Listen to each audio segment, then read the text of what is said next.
whoever controls Indian Ocean dominates the Asia. So Jai Hind everyone, I'm here to present a deep insight on the topic of India's maritime strategy and the Indo-Pacific. So starting from the introduction, as the global economic and military gravity is shifting from land to ocean, so gentlemen, the future hegemony will not be decided on the land, but it will be decided in the waters of Indo-Pacific. So India's naval capabilities are growing at a rapid pace, proving itself as an undisputed net security provider in the region. India is not only securing its coastline but also providing security to all the neighboring countries for as a peace nation. So the past aspect of my topic goes as historically the threats from LAC line of actual control and line of control made India to focus more on the Himalayan region and western borders. But India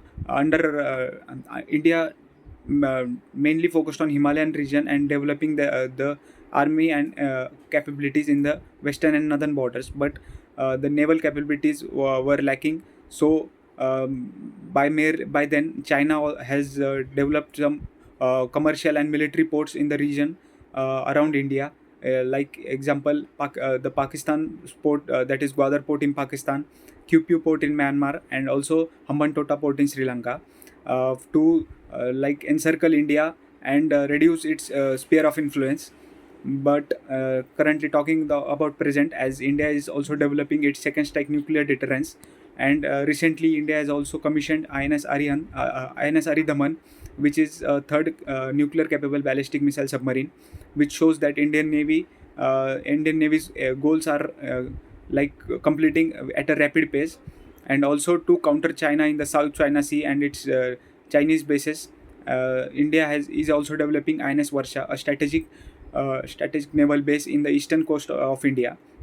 And India is not only playing defensive, India is also building a network of deterrence to counter China in the South China Sea, as India is exporting the BrahMos missile to the Southeast Asian nations like Philippines, Indonesia, and the talks with Vietnam.